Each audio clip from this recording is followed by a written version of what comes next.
¿Sería alternativo, Pablito? No sé, pero el reggaetón por lo menos sigue pegado en mi cabeza. Reggaetón Un, favorito de nuestro nuevo animal favorito. un buen mix de un gallo que sabe mucho de estos activos alternativos que hoy día están en boca de los inversionistas más grandes del mundo, pero con un toque de reggaetón. Así que salió bonito. Hay algunas cosas, algunas un poco técnicas, pero que es imposible no tenerlas para este mundo de inversiones avanzadas. Que así funciona en todo caso. Pero yo esperé que Francisco Verdugo, Don Acciones, no iba a estar tan contento con las recomendaciones de Cristóbal. Y yo quizás estoy más en el lado de él. Yo creo que meterle activo alternativo al portafolio de cualquier persona puede ayudar. Mejores retornos, menos volatilidad. Pagáis con menos liquidez, pero creo que para el horizonte de largo plazo es muy útil. Así que creo que aprender de esto, aplicarlo. Hay una sección de cómo elegir un buen manager que nos contó Cristóbal que a mí me voló la cabeza en el momento. Así que espero que disfruten este capítulo a la vena. Y con eso les damos la bienvenida a un nuevo capítulo de Animales Financieros, el podcast para que inviertan mejor su tiempo, su dinero, su alma, su felicidad. Somos Pablo Riemann y Francisco Verdugo, hoy día con un gran invitado como es Cristóbal Gómez. Esperamos que disfruten, que nos sigan, la campanita, notificaciones, el Instagram, el YouTube. Disfruten. Animales. Don Cristóbal, bienvenido al podcast. Muchas gracias por la invitación. Creo que un gran espacio para poder compartir y hacer llegar un poquito más las finanzas a la gente común y corriente. Así que muchas gracias por el privilegio de estar acá. No es gente, son animales, por si acaso. Animales. Vamos. Pero, Cristóbal, hablando de animales, partimos siempre con la misma pregunta porque nos han gustado las respuestas que han llegado. Pero me encantaría saber con qué animal te identificáis. A ver, me identifico mucho con los perros. Básicamente porque tengo uno que uno lo mira y es idéntico en personalidad, en energía, etcétera a mí. Se porta más o menos nomás, así que yo te diría que con los perros es lo que más me identifico, harta energía. Me gusta sociabilizar, pero también los perros como que le sacan la foto a cada persona. Y yo en ese sentido creo que soy bien parecido a los perros también, así que me identificaría con un perro. Y la fidelidad de los perros. Y la compañía, que siempre es muy, muy relevante en todo ámbito, así que sí. Siempre lo más importante es la compañía. Así que hoy día tenemos una tremenda compañía para hablar de este mundo de los activos alternativos, que cada vez se escucha más, pero al menos a mí me costó mucho como empezar a entenderlo, porque adentro de los alternativos también hay subdivisiones, es una cuestión nueva, siempre se hablaba de las acciones, la renta fija, los depósitos a plazo, el inmobiliario, y esta categoría llega a complementar todo eso y ha tomado mucha relevancia en el mundo. Entonces, partamos de lo básico y quizás explicar en muy simple qué son estos activos alternativos, cómo se dividen, cómo se lo explicaría a alguien. A ver, yo te diría una definición más general. Podríamos decir que los activos alternativos básicamente es todo activo que no tradea en mercados públicos y que cuenta con una liquidez distinta a lo que estamos más acostumbrados, como decías tú, que los depósitos a plazo, los fondos mutuos, las acciones, etcétera. En general, uno puede tener un trading diario o puede tener inversión diaria en ese tipo de activos. En cambio, los activos alternativos en general difieren de estos bonos, acciones, etcétera. ¿Por qué? Porque uno compromete capital y se va invirtiendo en un periodo de tiempo y también en general uno es un poquito más un cheque en blanco. Uno confía en los managers a los cuales uno compromete plata y en general yo te diría que va entre 3 a 5 años de periodo de inversión y con un periodo total en torno a los 10 años. Yo te diría que esas son las principales características. Dentro de los activos alternativos hay uno de los que tú mencionaste, activos inmobiliarios, es un activo alternativo, dado que uno no cuenta con la liquidez diaria en ese tipo de productos. También hay productos un poquito más simples, por ejemplo, como los créditos y facturas que han tenido un boom también dentro del mercado local, y también un poquito más sofisticados como los fondos de private equity, venture capital, etcétera. Ese tipo de productos básicamente invierten en compañías privadas, puede ser aquí en Latinoamérica, en Estados Unidos, en India, etcétera. Y también se encuentran los activos de inmobiliario, infraestructura y deuda privada. Yo te diría que esas son como las grandes clases de activos dentro de activo alternativo. ¿Y dónde se gana más plata? Es una buena pregunta. Todo va a depender obviamente del perfil de riesgo que uno tenga, ¿ah? Pero siempre se tiende a pensar que más riesgo, más retorno. Pero riesgo ajustado por retorno, yo te diría que en private equity sigue siendo el activo alternativo que ofrece mayor Sharpe ratio en ese sentido. Así que riesgo-retorno, tiendo a creer, y los números así lo avalan, que private equity sigue siendo el activo alternativo que tiene mejor desempeño. Y private equity, hay acciones o compañías que no son públicas, o sea que o primero que todavía no hacen el IPO o que alguien se las compró y las llevó al mundo privado de nuevo. ¿Cómo uno puede acceder a este tipo de inversiones? ¿Uno puede como inversionista retail o está reservado para inversionistas calificados con mucha plata? Depende, definamos inversionista retail. De esa definición va a partir un poco si es que pueden entrar o no pueden entrar. Yo te diría que un inversionista retail que invierte 500.000 pesos es bien difícil poder entrar a ese tipo de productos. Se ha ido democratizando un poco el acceso a activos alternativos en los últimos años. De hecho, voy a hablar un poco de la industria local y de lo que está pasando afuera también, pero en la industria local ya estamos viendo cómo las AGF están sacando productos de activos alternativos, fondos mutuos o fondos de inversión, que invierten como subyacente en fondos de private equity afuera, o fondos evergreen, que son los que están abiertos constantemente, o también, por ejemplo, se tienen vehículos como los REITs, que acumulan propiedades de real estate, y ese tipo de productos se tradea en bolsa. Pero yo te diría que para fondos de private equity, de estos que comentábamos al inicio, que son de 5 años de periodo de inversión y 10 años del fondo total, es un poco más difícil para un inversionista retail de 500.000 pesos poder acceder. ¿Por qué? Porque la operativa logística de los llamados de capital, de las distribuciones, etcétera, hace muy costoso para el manager, un inversionista de 500.000 pesos, cuando están levantando, no sé, 10 billones de dólares. Entonces yo te diría que efectivamente se ha ido avanzando en ese sentido, pero el inversionista retail sí la tiene mucho más difícil que un inversionista calificado institucional, cuando, por ejemplo, no sé, un family office te invierte, no sé, $1 millón, o los inversionistas institucionales, tanto aquí como afuera, te pueden llegar a comprometer, no sé, $200 millones. Entonces, ese tipo de inversionistas son los que están buscando los managers afuera. Pero también, como te comentaba antes, se han dado pasos, hay feeder locales, hay feeder en Caimán que agrupan toda esta cantidad de clientes más retail, pero clientes retail que ya tienen un portafolio un poquito más sofisticado, te diría yo. Claro. Partir Oye, un... No. Para ir agarrando un poquito de las cosas que hay dicho, porque hay tirado mucha información muy valiosa, pero Sí. Hablaste llamados de capital y algunas otras cosas así, Sí. pero para agarrarlo de la democratización, al final, ok.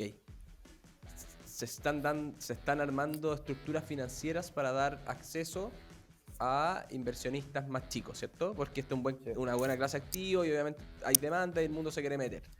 Pero me imagino que eso empieza como a encarecer la estructura de costo completa, que al final es una cuestión que para este inversionista más chico es súper importante fijarse. Y antes de entrar como en estos planes de alternativo y cómo se hacen los llamados a capital y por qué hay tanta demanda por estos managers y por qué al final como difícil acceder a los buenos, porque ya están topados, no pueden recibir más plata. Exacto. ¿Cuánto cobran estos fondos? Ponte tú, ¿cuánto cobran para una FP que tiene estos tickets grandes? ¿Y cuánto se puede encarecer la estructura para el gallo que quiere poner $1.000.000? No sé si ese es el retail que nombráis tú, pero se entiende, para el retail. Sí, a ver, siempre se habla en la industria de activos alternativos del 2 y 20. En general los fondos cobran 2% de management fee y un 20% de carry sobre el 8%, que es el retorno preferente que ellos ofrecen a los inversionistas. Yo te diría que esa es como una estructura genérica. Antes se cobraba más y ha ido bajando. Ahora uno puede encontrar muchos managers que están cobrando menos del 2%. A eso, y en muy buen punto el que tú haces, habría que sumarle el costo de administración del vehículo, por ejemplo, local, un feeder o un instrumento público local, que yo también te diría que ha ido bajando mucho los costos. Antes se cobraba, yo te diría que hasta un 1,5%, hay casos. Actualmente, y dado el expertise de los equipos que manejan esos feeder locales, ha ido convergiendo un poquito más cercano a 50 básicos, o sea 0,5%, y de ahí, de 0,5%, hemos visto casos también que cobran 10 básicos, que es 0,1%. En términos, el otro punto que decías tú, no hay tanta diferencia por ser un fondo de pensión, un endowment, un family office o un cliente retail. Lo que sí hace la diferencia en términos de costo es el tamaño del ticket que hacen los distintos inversionistas. Entonces te van haciendo descuento por volumen. Y ahí obviamente uno tiene un beneficio de la agrupación. Si es que uno va a un feeder, por ejemplo, local, el feeder es el que compromete en el vehículo extranjero, por lo tanto todos los que participan en ese feeder ven el beneficio de que entre más grande el feeder, más barato es la comisión que cobran en el vehículo de afuera. Para los que están colgados ahí con feeder es un fondo de un fondo de afuera, y el fondo de acá solamente replica... Es un cascarón. Es un cascarón, exactamente. Oye, y decíais, ok, 2% los managers, 80-20, qué sé yo,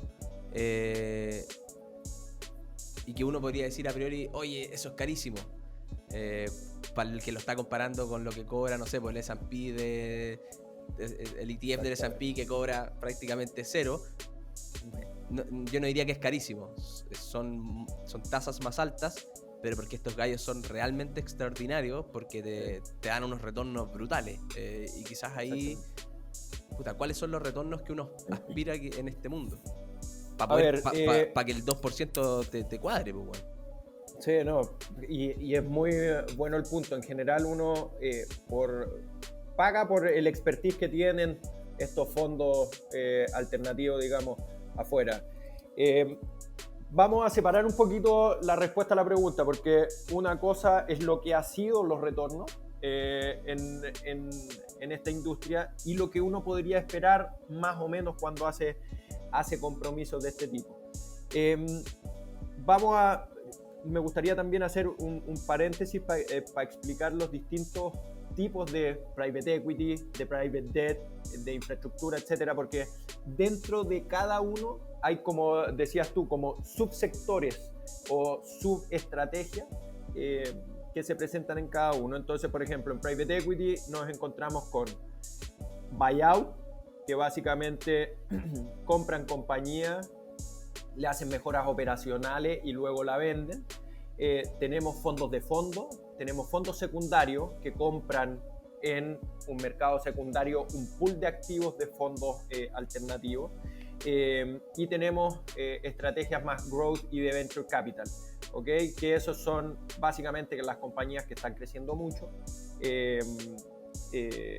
y necesitan este capital constante para seguir creciendo y seguir proyectando. Esas son como las que vienen del mundo startup y vienen creciendo. Exactamente. Plata Ángel, startup, y terminan ese es más venture capital. El growth son más compañías que están establecidas y que efectivamente están en un proceso de crecimiento, pero así, por decirlo así, con palas, ¿okay? Que le tienen que meter mucho capital para continuar y seguir posicionándose y seguir creciendo. Este tipo de activos obviamente varían en riesgo, pero yo te diría que el buyout uno podría proyectar entre un 15 y un 17% neto de retorno. Entonces, efectivamente, anual. Lo que decías tú, anual, durante estos 10 años que uno está invertido. Venture Capital es un poquito más amplio el espectro, y después también vamos a entrar un poquito más en detalle de cómo hacer el análisis de los managers, pero las compañías son menos consolidadas, por lo tanto uno tiene más riesgo, y una inversión con más riesgo uno le tiene que exigir obviamente más retorno. En ese sentido, como decía, el rango más amplio, entre 10% y 25% uno podría poner el retorno proyectado. Los secundarios un poquito más bajo a buyout, entre 14 y 16%, y también tenemos otras estrategias de deuda que van entre 7% y 15% con los niveles actuales de tasa. Real estate, por otro lado, entre 8 y 14%, infraestructura por ahí también. Entonces, efectivamente, lo que uno le exige a estos activos, y también hay un premio por iliquidez, pero lo que uno le exige a estos activos es mayor que los mercados públicos. Un buen punto. Siento que ha sido como grandes pinceladas del mundo alternativo, que es un mundazo. Voy a ver si lo puedo tratar de ordenar en mi cabeza un poco, porque tenéis parte de menos riesgo, que podría ser la parte de deuda, como deuda privada y cosas de ese estilo, y después ya te vaya al más riesgo con el private equity, desde la parte de las compañías quizás ya más establecidas que quieren crecer en este growth equity, y el venture capital siendo quizás lo más riesgoso y que por ende en términos de retorno te puede ir súper bien, pero si tú estás pensando en invertir solamente en venture capital, muchas de esas compañías se pueden ir a cero. Así por lo menos lo ordeno en mi cabeza. Sí. Y un temazo, yo creo, del último tiempo ha sido el cambio de las tasas. Y no sé si esto ha afectado un poco qué tan atractivo es el mundo alternativo, porque por lo menos la renta fija para mí hoy día es mucho más atractiva de lo que era hace un año, 2 años. No sé si eso se transmite de igual manera a los activos alternativos o no tanto. A ver, yo te diría, hay dos impactos bien relevantes en términos de las tasas. Primero, la deuda privada se hace más atractiva en activo alternativo, 100%. En este sentido, ahora las originaciones de estos créditos privados, que antes podíamos decir que estaba en torno, no sé, a 6% quizás cuando las tasas estaban en casi cero, hoy actualmente se está originando a 10-11%. Entonces uno baja el riesgo que tiene. ¿Por qué? Porque son créditos que están sustentados por activos atrás. Efectivamente, entonces hay muchos inversionistas que no invertían en deuda privada antes, que hoy en día sí están invirtiendo por el escenario actual de tasas. Y lo otro que impacta mucho es que antes, cuando les salía casi gratis endeudarse a los fondos de private equity, había mucho uso de líneas de crédito. Entonces, ¿qué es lo que hemos estado viendo ahora? Que no les conviene tanto salir a endeudarse, sino que llamar capital. Entonces, hemos visto una aceleración en los llamados de capital y una disminución en las distribuciones, que efectivamente impacta obviamente los planes de alternativos que uno hizo. ¿Por qué? Porque uno hace un plan de alternativo proyectando un mismo comportamiento que los fondos anteriores. Entonces, si es que tú varías los llamados de capital y habiendo pocas distribuciones, obviamente quedas con una sobrealocación a activos alternativos que impacta cualquier tipo de portafolio. Así que yo te diría que esos son como los dos grandes implicancias que tiene este escenario actual de tasa más alta. Bueno, y se me había quedado en el tintero hacerle ese doble clic a los llamados de capital, y creo que este es un muy buen momento para hacerlo, porque al final, si estoy pensando en un activo alternativo de un private equity, por ejemplo, y se van a comprar una compañía, que es el famoso leverage buyout, Y ellos quizás antes levantaban un crédito gigante, se compraban la compañía y ese crédito, como era una tasa tan baja, hacía que la rentabilidad de la inversión sea muy alta. Y ahora tú me estás diciendo que con las tasas más altas, en vez de pedir ese crédito, yo le voy a pedir a mis inversionistas que me pasen más plata. Que eso al final como, no sé si levanto un fondo de 10 millones de dólares, yo no les pido los 10 millones de dólares al tiro, sino que les voy pidiendo a lo largo del tiempo en estos llamados de capital. ¿Funciona más o menos así? ¿O cómo? Sí y no. Yo te diría que, bueno, das en un punto que efectivamente los leverage buyouts, por definición, son operaciones apalancadas. Entonces, independiente que ahora llamen más capital, porque en general antes se ocupaba la línea de crédito para optimizar los llamados de capital y no estar haciendo tantos llamados de capital tan seguidos. Pero yo te diría que en términos de transacción se sigue endeudando el GP, que es el manager el que toma las decisiones de la inversión. Exactamente, que toma las decisiones de inversión. Ellos se siguen endeudando para sacar mejores retornos. Entonces, por ejemplo, un deal antes se endeudaba quizás 5 veces, ahora puede bajar un poco y se puede estar endeudando 3 veces en vez de 5. Pero por definición, el leverage buyout es una operación apalancada, es decir, necesita deuda dentro de la estructura de capital que hacen en el deal. Oye, y llevándolo al caso un poco de Chile, porque todavía se sigue sintiendo esto súper lejano, quizás para muchos de los que nos están escuchando. Como que nuestros animales es un popurrí, hay desde gente que trabaja en la AFP hasta personas que están recién aprendiendo, pero probablemente para muchos se siente lejano. Pero en Chile probablemente la puerta de entrada para este inversionista más retail al mundo alternativo hoy día serían fondos de deuda privado, ¿no? Hoy día están cada vez más comunes y hay muchos jefes que los tienen como fondos públicos con, no sé, facturas y cosas así. ¿Eso es realmente así? Y, Sí. y te lo junto con otra pregunta. Yo he leído que en el mundo de lo alternativo, obviamente, y tú lo decías, y depende mucho del manager. Un manager bueno te puede hacer que te vaya increíble, un manager malo podría terminar eligiendo puras empresas que quebraron y que perdáis toda tu plata. En el mundo de la deuda privada, ¿también es así? ¿O pasa mucho menos porque las tasas de default, no sé, están ponderadas dentro del riesgo que el fondo quiere tomar? Ya, a ver, vamos a contestar por parte de la pregunta. Primero, efectivamente creo que se da más fácil y la gente lo entiende mejor este tipo de fondos como un crédito y factura o deuda privada, etc. Pero también en la industria local está muy desarrollado los fondos inmobiliarios, ¿okay? Que básicamente agrupan, depende obviamente el fondo, pero hay algunos que son de renta comercial. ¿Qué es renta comercial? Básicamente arriendo de oficina. Hay otros de renta residencial, hay otros de desarrollo inmobiliario, que es cuando hacen proyectos residenciales. Y también hay fondos de bodega, etc. Entonces yo te diría que esos dos son como los grandes participantes acá en Chile.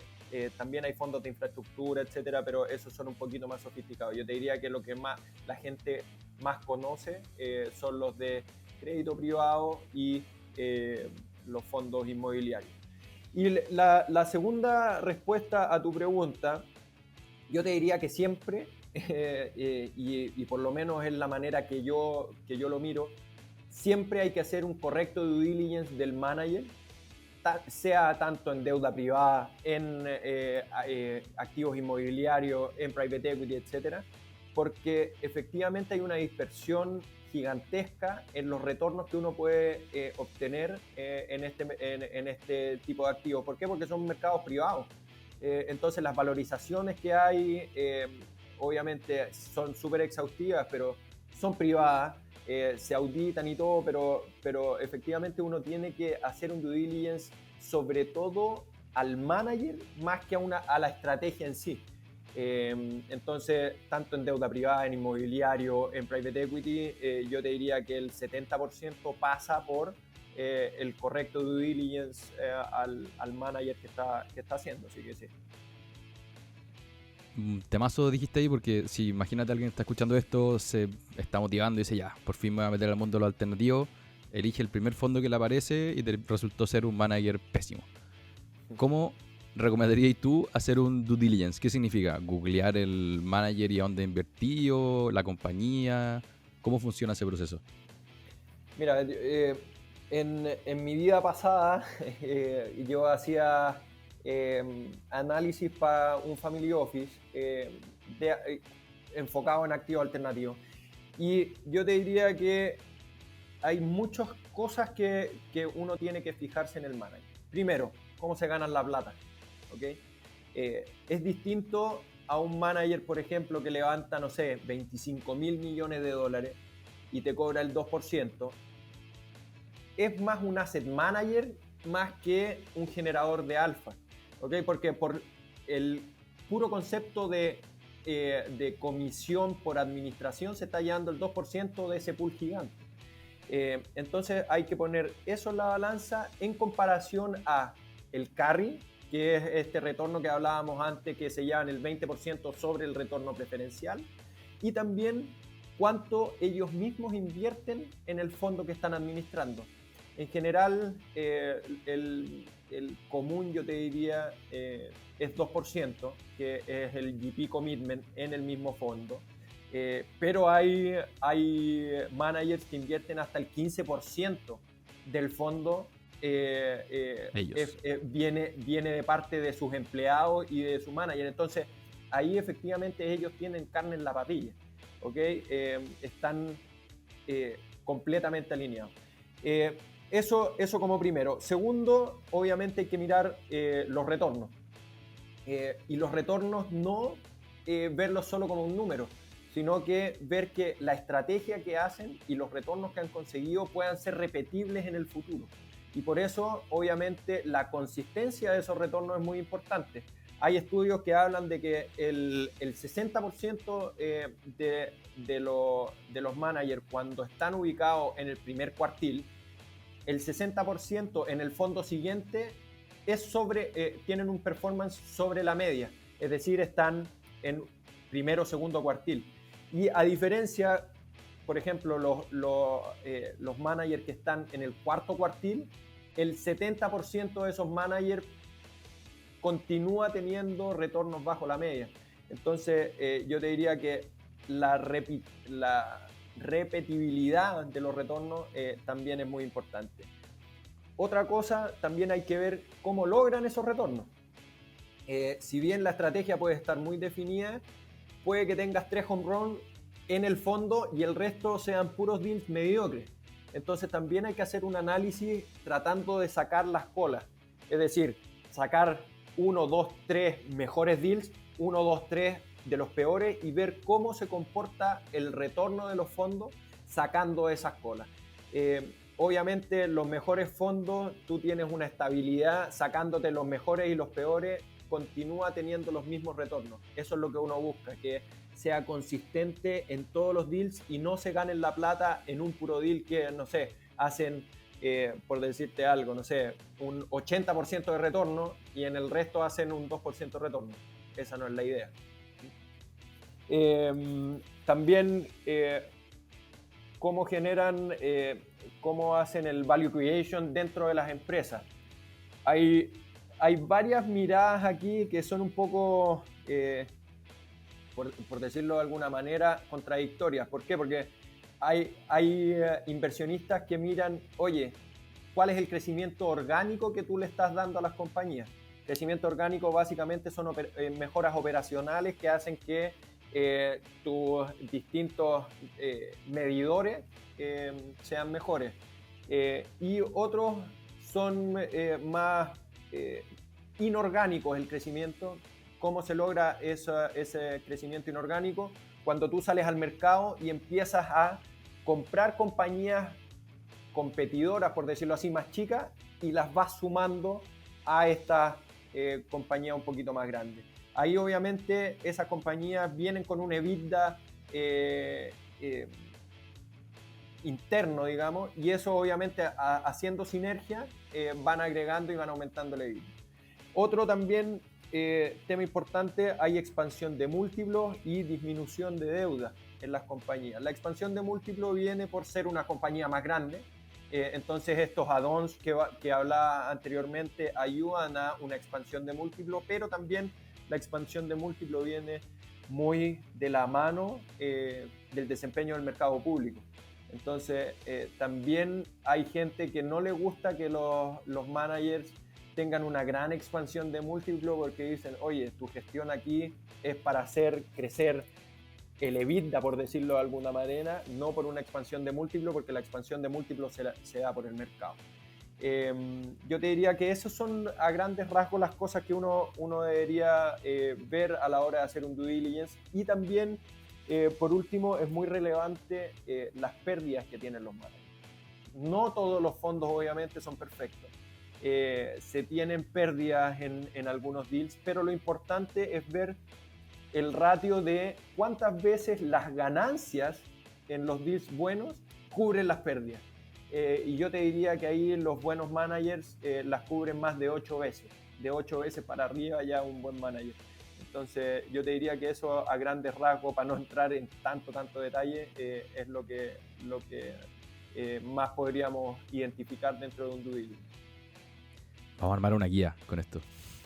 Ya me la armé en la cabeza, 5 puntos. Brutal. Y solamente un reminder para los animales, a estos que les gusta andar eligiendo acciones o andar buscando activos de a uno, qué sé yo. Están compitiendo contra este tipo de amigos como Cristóbal o como contra Grove que teníamos hace poco. Gente muy profesional que le ha dedicado muchas horas, mucha cabeza para realmente entender esto bien. Porque si Cristóbal no hace su pega bien, puta, después lo van a agarrar a palos sus clientes, etc. Y hacerlo bien implica que sea un trabajo full time. Un trabajo full time al que además te apasione y al que le dedicáis muchas horas de leer. Y como este es un mundo súper atractivo, obviamente el mundo institucional, la AFP, las compañías de seguro, los endowments del mundo, qué sé yo, y obviamente los ricos, le están dando un peso en sus portafolios. ¿Qué porcentaje hoy día tienen? Y también quizás hoy día tienen, y también pensar en cuál debería ser un porcentaje razonable que deberían tener dentro de su portafolio, teniendo en cuenta obviamente los retornos, los temas de liquidez, etcétera, más con el debate que hay hoy día en Chile con los límites de la AFP, de cuánto deberían tener, porque esto puede ser un gran aporte para aumentar los retornos y con eso las pensiones en el largo plazo. A ver, aquí hemos tenido un par de rounds con mi querido Francisco por LinkedIn. Y yo creo que entre más activo alternativo mejor. Y eso es porque, bueno, tengo también intereses involucrados, pero si sacamos la foto de los principales inversionistas institucionales del mundo en activo alternativo, los endowments en Estados Unidos llegan a tener hasta 70% de su allocation en activo alternativo. Activo alternativo considerando hedge funds también, que ahí es un poquito una mixtura. Yo te diría que en términos de riesgo-retorno hacen todo el sentido del mundo seguir aumentando esto, el allocation a activo alternativo. Yo creo que para mejorar las pensiones de Chile, nadie habla de las políticas de inversión que tienen la AFP. Y en este sentido, para mejorarla, necesitas activos que renten más. Y está demostrado que los activos alternativos rentan más. Por lo tanto, yo sí creo que sería un paso hacia adelante poder aumentar los límites de activos alternativos que actualmente tienen los fondos de pensiones chilenos. Y para poner en contexto un poco a los animales, aquí existe, por decirlo así, dos regulaciones. Una es la ley y otra es el decreto de ley 3500. La ley permite que los fondos de pensiones tengan entre 5 y 20% de allocation a activos alternativos. Y el decreto de ley 3500, que lo pone el Banco Central, le pone límites dentro de ese rango entre 5 y 20. Actualmente el fondo más riesgoso puede tener 13%.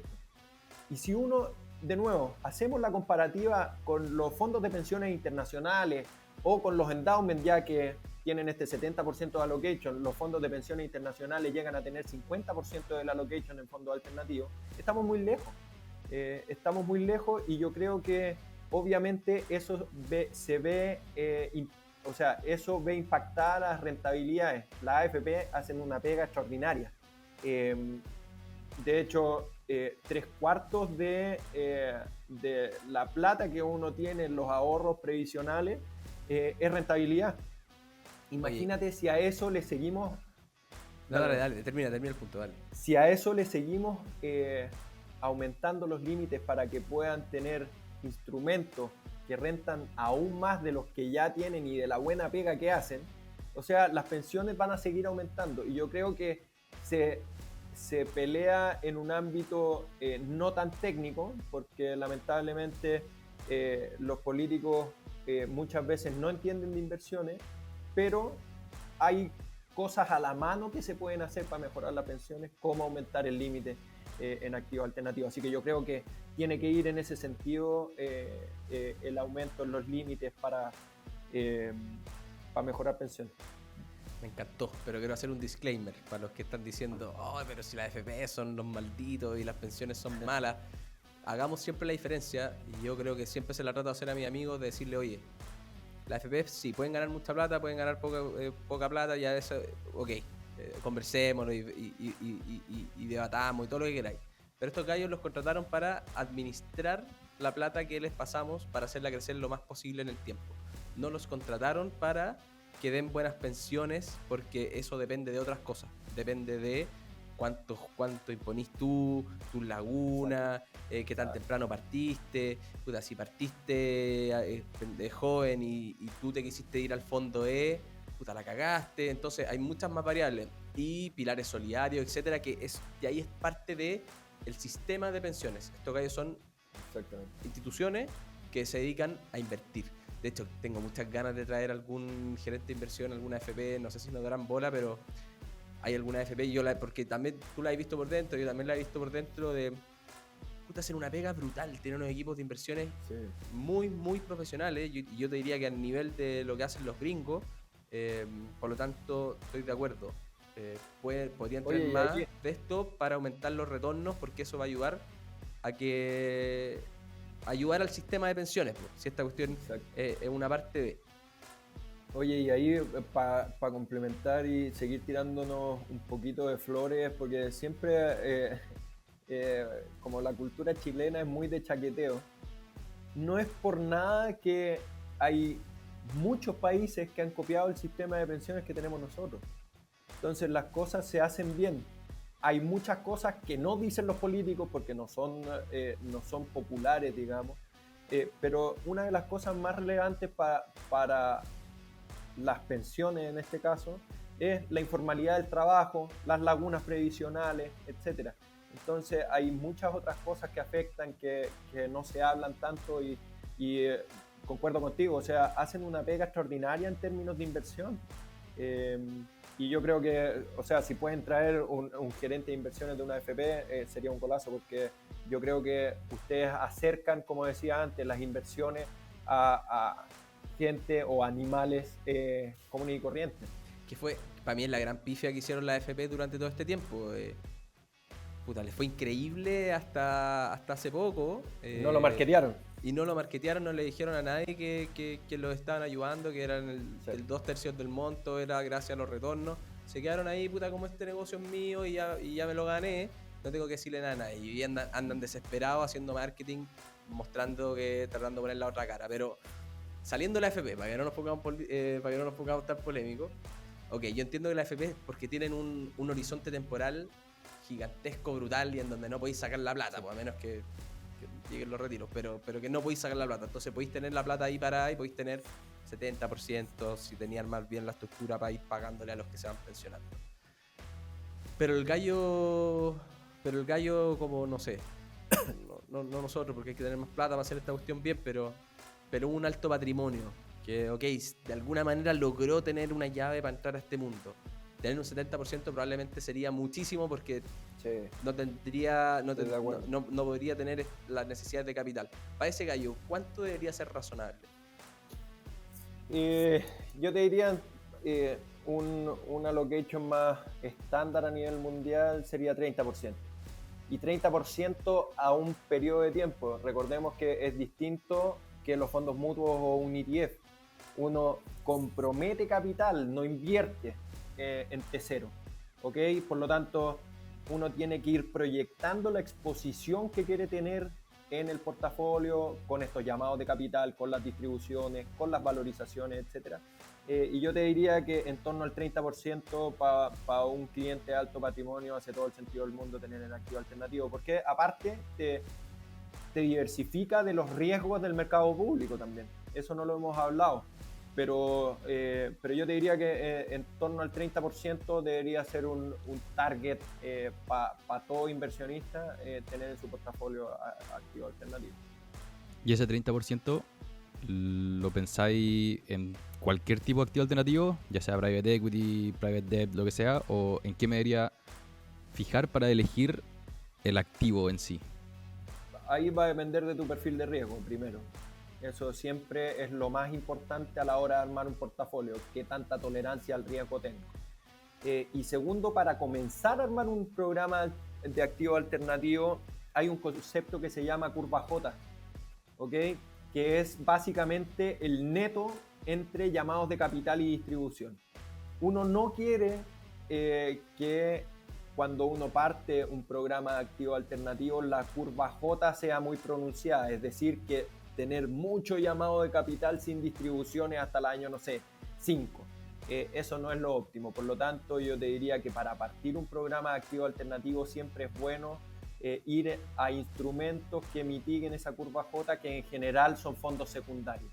Los fondos secundarios tienen esta mixtura de que tienen ya fondos maduros dentro de su subyacente, por lo tanto los llamados de capital y las distribuciones son más rápidas.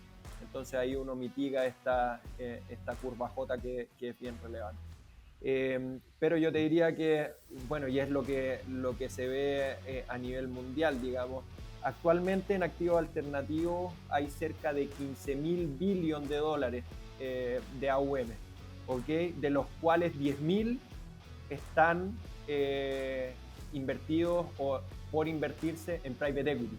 Por lo tanto, hay una allocation que siempre te llama más, y aparte también es porque la gente lo encuentra más entretenido. Yo creo que también eso es una parte importante dentro de la allocation a private equity.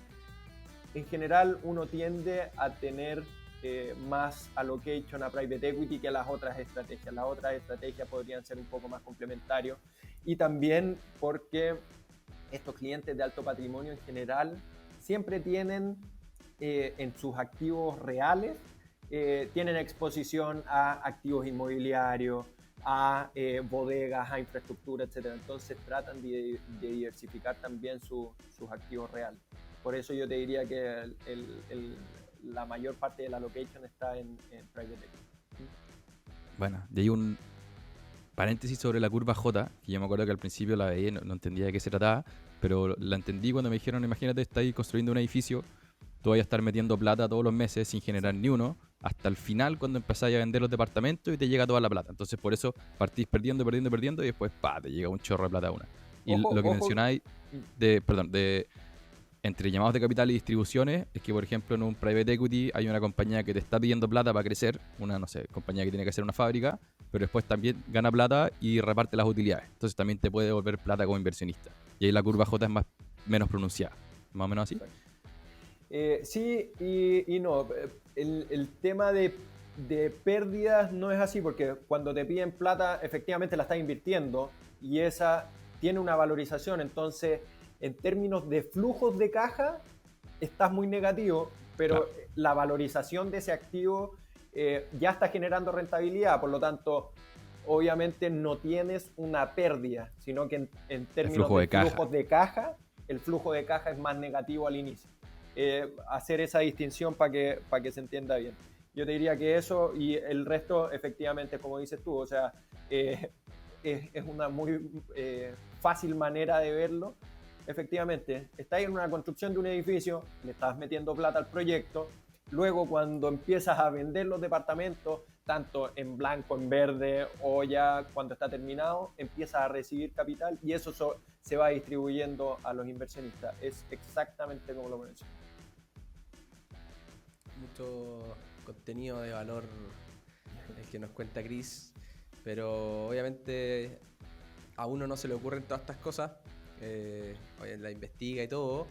¿De dónde te informáis tú? ¿Cómo te mantenías al día de los mercados, del mundo de los alternativos? Por si alguien se quisiera interesar en esto y dijera, ¿sabes qué? Yo me quiero poner a investigar de esto, quiero terminar trabajando y ser igual que Cristóbal con todo lo que sabe.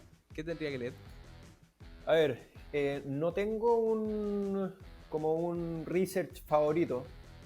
Sigo a varias gente en LinkedIn que tiene más expertise que nosotros en activo alternativo. Hay páginas también y proveedores de datos que uno paga suscripciones, como Preqin o PitchBook, etc. También ellos van teniendo como noticias diarias, también leo ahí. Pero yo te diría que una gran fuente de información es LinkedIn. Y antes se pensaba que era solo para buscar pegas. Ahora son muchos los gallos que están generando contenido. Entonces yo partiría por ahí y creo que es lo más fácil, ponerse a seguir tipos que hablan de activos alternativos. ¿Se te ocurre alguien que se te viene en la cabeza en particular? No. Puros nombres gringos, CFA, Kaya y todo el chorizo. No, la verdad que sí. No tengo uno predilecto. Pero yo voy a dejar uno, porque me aparece todos los días, bueno, también. Pero es impresionante, andan generando contenido todo el rato, bueno. Pero vamos a tirar un par ahí en las descripciones. Ahí después me tiráis alguno, Chris, tú que sigáis para dejarlo. Eso, lo dejamos en los datos, en la descripción del capítulo. Oye, Napo, muy interesante, creo que, no sé si es segunda o tercera vez que hablamos de este mundo, Pablo. La otra vez que hablamos con la Evelyn era más mundo Venture. Esto fue un poquito más amplio y también con otra mirada. Me sigue interesando mucho este mundo. Bueno. Sigo prefiriendo las acciones, pero no, esto es un complemento de todo. Oye, cuando uno se va metiendo más, cada vez le gusta más. Sí, porque es muy entretenido al final saber y ganar expertise con los gringos, managers europeos, etcétera. O sea, las historias que tienen, cómo hacen las cosas, son mercados mucho más profundos que el nuestro, obviamente. Por lo tanto, por eso es mucho más dinámico. Pero cuando uno se va metiendo un poquito más y escucha cómo hacen las cosas, etcétera, te vaya, por decirlo así, te vaya enamorando de la clase activa. Así que efectivamente comparto contigo. Es que esto tiene, o sea, trabajar en inversiones. Bueno, probablemente no todas las pegan inversiones. Tenemos un capítulo de lo que es trabajar en el mundo de inversiones, que lo pueden ir a escuchar, se lo dejamos en las descripciones también. Pero te ayuda a entender el mundo y vais cachando cómo la gente más inteligente del mundo va haciendo sus modelos de negocio, va haciendo sus compañías, va armando estas estructuras financieras para armar este mundo del private equity y comprarse compañías y después salir, qué sé yo. Entonces, puta, te vais fascinando porque realmente, ok, es tu pega, pero estás aprendiendo muchísimo. Así que, nada, pues creo que eso queda clarísimo de todo lo que hay aprendido de inversiones. Te felicito. Muchas gracias por darnos el tiempo, el espacio para estar con nuestros animales. Así que si queréis decir ahí alguna palabra final, acuérdate, viene la cajita Pandora, pero te podéis despedir. Esa es la que me tiene más nervioso en todo caso. No, nada, que ojalá le den una mirada. Creo que aporta diversificación, buenos retornos y feliz a los que nos escuchan de ayudarlos en este proceso, porque es mucha información que es nueva para muchos. Por lo tanto, si necesitan ayuda, feliz de poder ayudarlos a a establecer un programa de activo alternativo, ver cómo tampoco soy el superdotado, digamos, que me las sé todas, así que también feliz de compartir opiniones y ver con los distintos actores cómo invierten en este mundo, porque a mí me apasiona bastante, así que feliz también de poder compartir conocimiento. Buenísimo. Vamos a la cajita. Vamos a ver. Cristóbal Gómez, no te pongáis nervioso si nosotros somos amables. ¿Cuál es el mejor reggaetón de la historia? La caballota puede ser. No, a ver.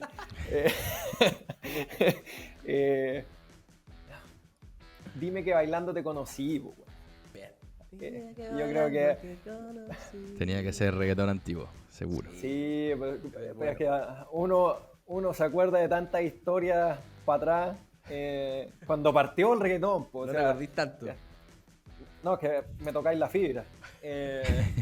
Así que no, de todas maneras tenía que ser un reggaetón antiguo. Dime que bailando te conocí, espectacular. Grandes recuerdos en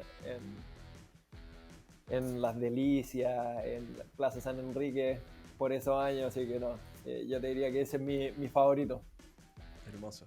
Bonita lección. Oye, Cristóbal, muchas gracias. Te Oye, liberamos no, para que vayas a seguir con tu día. Muchas gracias a ustedes por la oportunidad de poder hablar de activo alternativo y oye, si quieren hacer un capítulo de cualquier cosa, hablar de fútbol, tenemos tema para rato, así que feliz de haber participado y si es que puedo participar en el futuro también con los brazos abiertos. Así que muchas gracias por la invitación. Con una piscolita y un reggaetón. Eso bien. Chao, Cris. Ya que estén muy bien. Oye, una conversa. Hay que ponerle cabecita, no es simple. Así que estas van a ser una reglita importante.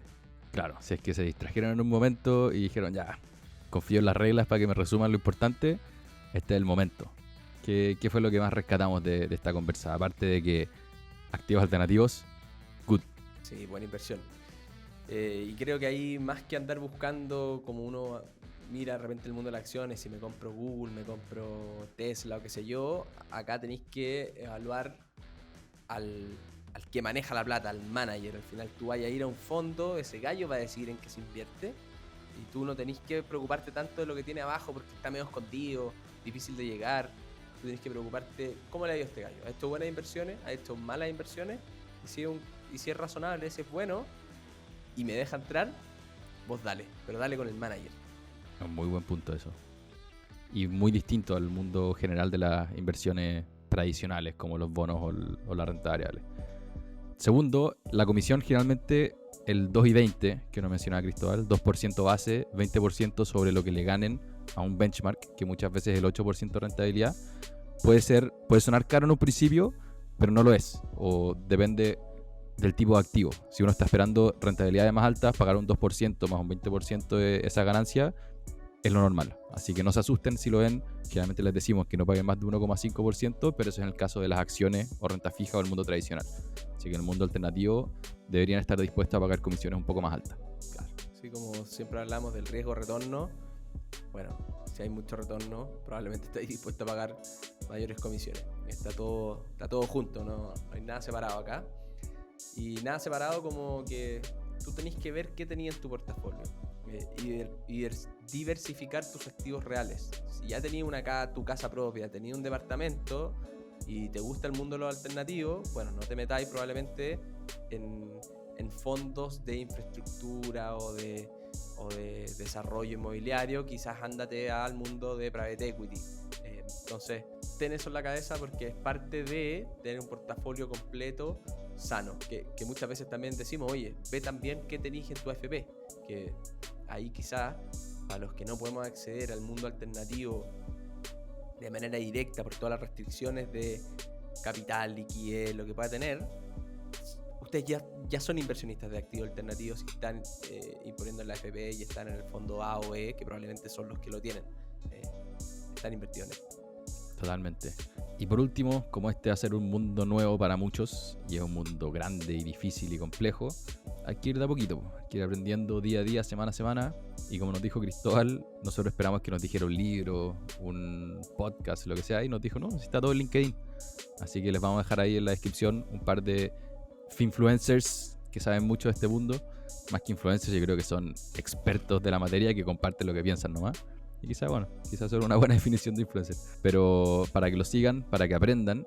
Y nosotros los vamos a estar siguiendo también. Así que ahí podemos ir comentando lo que aprendamos de estos personajes. Yo sigo a varios y los buenos escriben todos los días y cosas muy inteligentes. Así que no hay excusa. Si se quiere aprender, escucha este podcast, ándate a LinkedIn, sigue a gente muchísimo más inteligente que nosotros. Está todo gratis. Así que vamos a rentar para que cuando dejemos de trabajar vivamos tranquilos. Somos Pablo Riemann y Francisco Verdugo en la producción, el tremendo Rorris en la edición auditiva, Nelson con los videitos. Les mandamos abrazos a ellos, Unos abrazos, a ustedes. muchos. Nos vemos. Animales.